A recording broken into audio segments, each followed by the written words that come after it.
real quick. Check, check, 1, 2. Can you still hear me? Yep, I can still hear you perfectly fine. Can you hear me good? Yes, I can. Just testing, Cool. making sure that when I hit the record button, it doesn't steal the mic from from me. No, I totally get it. Like, for whatever reason, Discord's always fine, but like, if I join a Microsoft Teams meeting through the browser, it always wants to use my PS5 controller as the microphone every single time. That's so weird. What the heck? It, I don't know. All right, so let me get the questions up, and then we'll begin. Let's see. Am I already recording? Yes, I am. Okay. Thank you for agreeing to do this. Of course.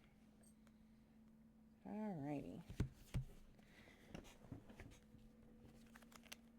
Okay, let me hit record, and then I'm going to do a clap so I can sync it up later.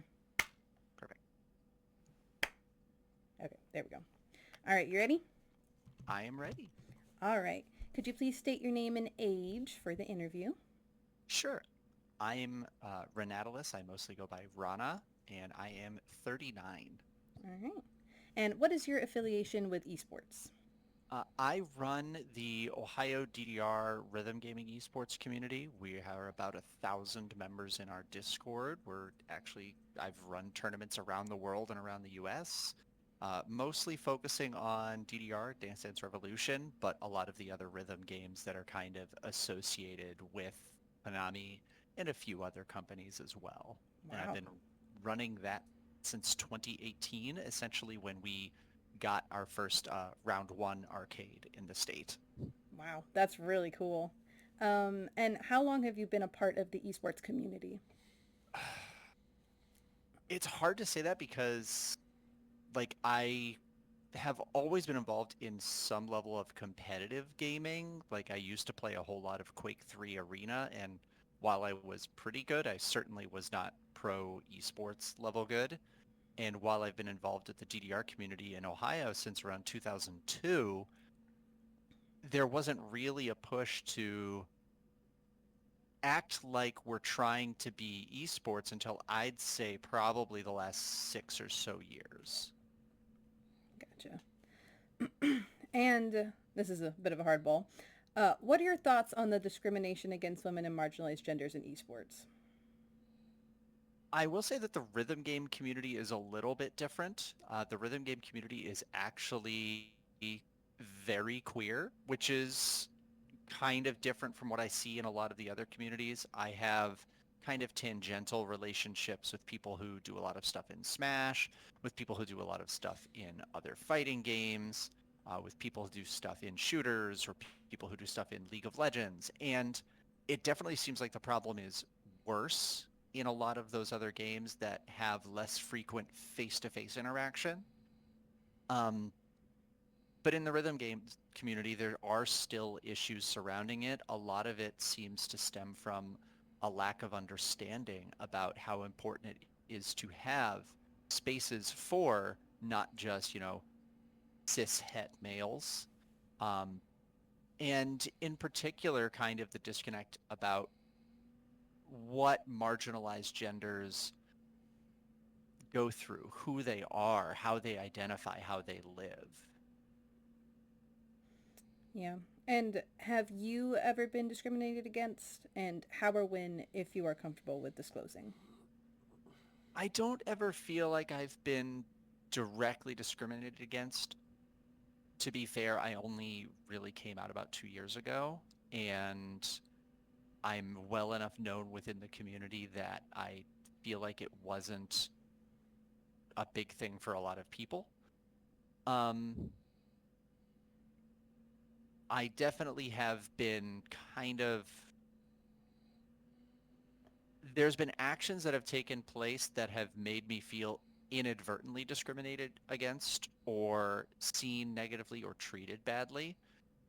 And I've tried to have the conversations with offenders, and sometimes they get it and sometimes they don't. And if this has all already happened to me just within 2 years of coming out, even me, somebody who has been pretty connected with like supporting women and marginalized genders within the community, it is a little eye-opening even for me to be like, if I've already experienced this much problem within 2 years, how bad has it been for everyone else?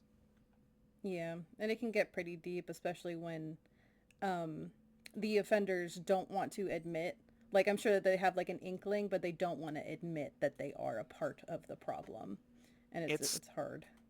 it's worse when it's people who view themselves as allies making Yeah. these mistakes. Like, the guy who gets off on misgendering people on Twitter, he's being an asshole on purpose. Yeah. Like, he doesn't care. He knows he's causing a problem. He's doing it on purpose.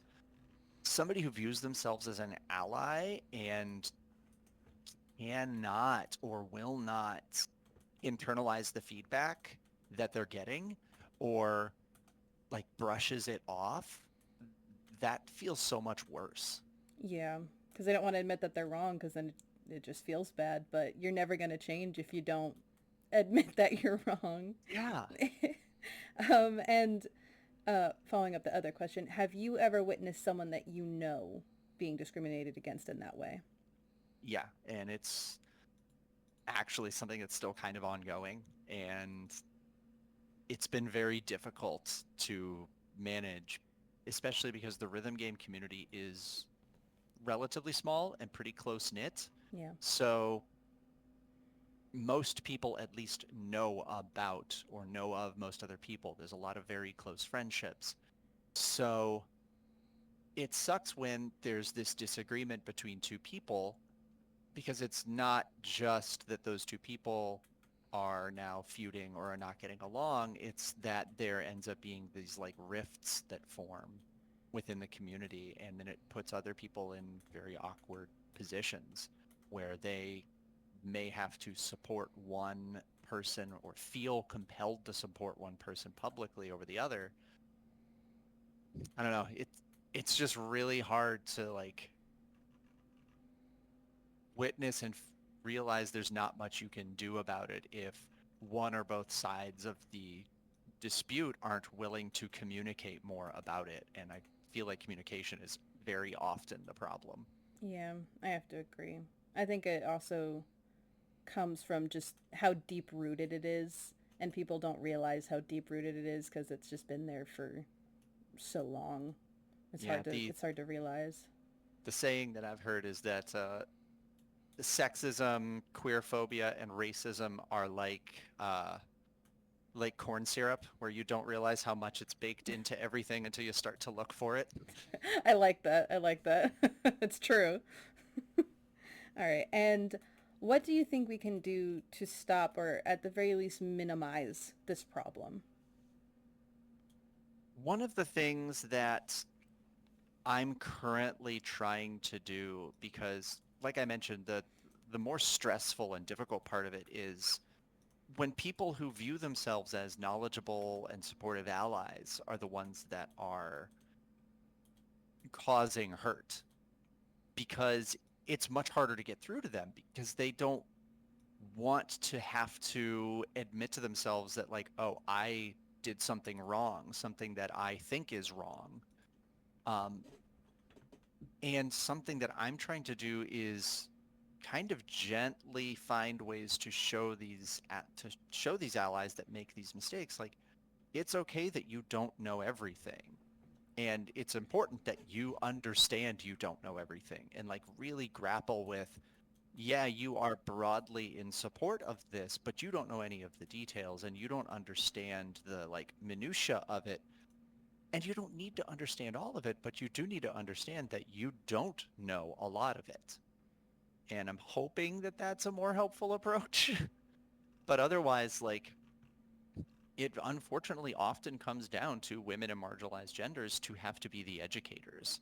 And that's not fair Yeah. to both be the subject of the unintentional abuse and like harmful actions and words, and also have to be the one that papers over it and fixes it. Yeah. I completely get what you're saying. For me, I will say the reason why I wanted to choose, or reason I chose doing a documentary was because I don't see any forms of media like this touching on this topic. And the few that are like kind of similar aren't very well documented. And I just think like you're right, it comes from people not knowing everything. And like I don't know everything. That's why I'm doing this journey to learn more and see what I can do and then to hopefully put it out there for others to see. So I agree with you there for sure. Yeah. It'd be nice if it wasn't that way, but Yeah, wouldn't it? sometimes you have to be your biggest cheerleader and your loudest defender. Yeah, exactly. Well, thank you so much for coming on and doing this interview with me. I appreciate it For sure. greatly.